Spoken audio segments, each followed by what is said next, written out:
ॐ सोमनाथाय नमः। ॐ मल्लिकार्जुनाय नमः। ॐ महाकालेश्वराय नमः। ॐ ओंकारेश्वराय नमः। ॐ वैद्यनाथाय नमः। ॐ भीमशंकराय नमः। ॐ रामेश्वराय नमः। ॐ नागेश्वराय नमः।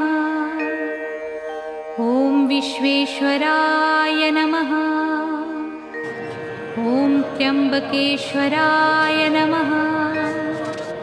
ॐ केदारेश्वराय नमः।